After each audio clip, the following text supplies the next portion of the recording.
सुख क्या है, यह प्रश्न हमारे जीवन में कभी न कभी उभर कर आता है कि सुख क्या है। यदि कोई आपसे पूछे कि दिन क्या है, तो हम लोग इसका जवाब कैसे दे सकते हैं कि दिन ऐसा समय होता है जिसमें भगवान सूर्य दिखते हैं, रोशनी रहता है, हम घर से बाहर निकल सकते हैं। ये सब बताने के बाद यदि हम अंधकार शब्द का प्रयोग ना करें और सामने वाला व्यक्ति कभी रात देखा ही ना हो, तो उसको दिन के बारे में बहुत ज़्यादा अनुभूति नहीं हो पाएगा। तो दिन के बारे में हम तभी ठीक ढंग से बता सकते हैं जब ठीक ठीक ढंग से हम रात के बारे में बता सकें। तो उसी प्रकार सुख के बारे में हम तभी बता सकते हैं जब हम दुख पर भी प्रकाश डाल सकें, यानी कि दुख के बारे में भी बता सकें कि दुख क्या है। वैसे इस प्रश्न को देखने का दृष्टिकोण अलग अलग हो सकता है, जैसे कि आध्यात्मिक दृष्टिकोण, सामाजिक दृष्टिकोण, इसके अलावा भी। मगर थोड़ा सा इस पर हम लोग चर्चा करते हैं, सुख क्या है। देखिए, पहले तो हम लोग इस पे चर्चा कर रहे हैं, ये स्वयं में सुख की बात है, क्योंकि हम इस लायक हैं कि हमें इस समय ये आज्ञा दे रहा है कि हम इस पर सोच विचार कर रहे हैं। तो सुख के बारे में डिस्कस करना, सोचना स्वयं में निश्चित रूप से सुख है। वरना बहुत लोग तो इस बात का अनुभूति भी नहीं कर पाते हैं जीवन में कि सुख और दुख में भी भेद है। किसी भी कारण से हो सकता है, प्राकृतिक कारण से ही। मान लीजिए कि कोई व्यक्ति की समझदारी डेवलप होते होते उससे पहले ही वह कोई युद्ध में, एग्ज़ाम्पल वर्ल्ड वार में 1 या 2 हो, वो यदि शहीद हुआ हो किसी भी देश की तरफ से, तो वह इस प्रश्न तक नहीं पहुंच पाया सामाजिक दृष्टिकोण से, क्योंकि समाज में वो व्यवस्था नहीं था कि वह यहाँ तक पहुंच पाए। तो हम यदि इस बात पे चिंतन भी कर रहे हैं तो यह स्वयं में सुख है। हम लोग आपस में बात कर रहे हैं, यह सुख है। हम चीज़ों को देख पा रहे हैं, हमारे 2 आँख हैं, ये सुख है। हमें ईश्वर ने एक शरीर दिया है और हम स्वस्थ हैं, यह सबसे बड़ा सुख है। पहला सुख निरोगी काया। हेल्थ के बारे में कहा ही जाता है कि ये सबसे बड़ा धन होता है हमारे पास। एक अच्छा परिवार होना, यह सुख है। आप अपने आँखों से अपने माता पिता को देख पा रहे हैं, यह निश्चित रूप से बहुत बड़ा सुख है। आप भगवान सूर्य को देख पा रहे हैं दिन में, यह सुख है। इसको समझने से अनुभूति होगा। हम पेड़ पौधा को महसूस कर पाएँ, यह सुख है। हम मदद के लिए हाथ बढ़ा सकें, यह सुख है। देने के लिए या लेने के लिए। अब थोड़ा देखते हैं कि दुख क्या है। किसी बच्चे का माँ से बिखर जाना, यह निश्चित रूप से दुख है। हम किसी चीज़ को निरंतर देखकर भी ना समझ पाएं, यह दुख है। किसी और के गलती से किसी का क्षति हो जाना, यह दुख है।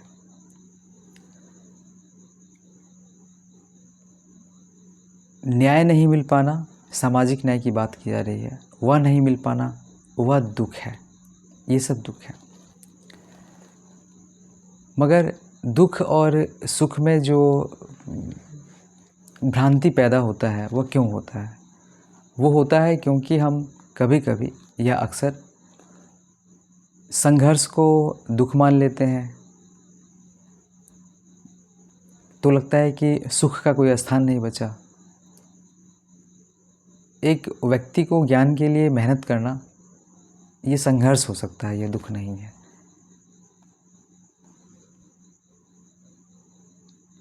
किसी माँ को अपने बच्चे को पालने के लिए संघर्ष करना, यह सुख है, यह एक संघर्ष है, यह दुख नहीं है।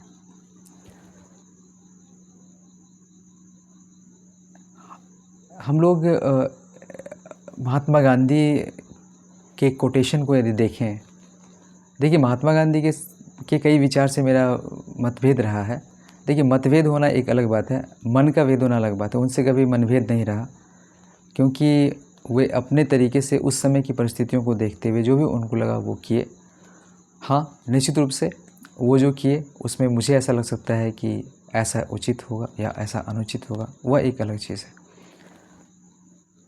किसी चीज़ से सहमत नहीं होना यह भी दुख नहीं है, ना ही यह सुख है। यहाँ पे एक दृष्टा भाव आता है, न सुख न दुख। होता है ना, जब आप किसी चीज़ को तौलते हैं तो कोई ज़रूरी है कि जो पाला हो, यानी कि बटखारा बोलते हैं उसको, बैलेंस जो बोलते हैं, उसका कोई एंड नीचे ही रहे। बैलेंस नाम का भी कोई चीज़ होता है। तो सुख और दुख को छोड़ के भी एक चीज़ होता है जिसको हम लोग बोलते हैं दृष्टा भाव, सम्यक भाव। और उससे भी ऊंचा स्थान हो जाता है निर्वाण की स्थिति, समाधि की स्थिति, वैचारिक समाधि की स्थिति की मैं बात कर रहा हूँ, वैचारिक सम्यकता की बात कर रहा हूँ। तो महात्मा गांधी का एक कोटेशन है, happiness is that when what you say you do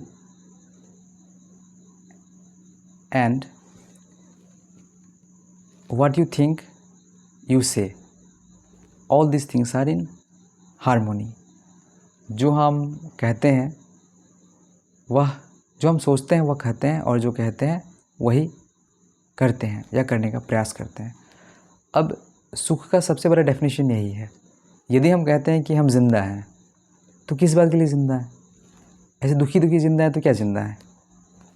तो वो ज़िंदा दिली जो है वो हमारी ज़िंदगी में दिखना चाहिए। यानी कि यदि हम कहते हैं कि हम ज़िंदा हैं और हम सोचते हैं कि हम ज़िंदा हैं, तो हमारे कार्य से लगना चाहिए कि हमारे पास ज़िंदा दिली है।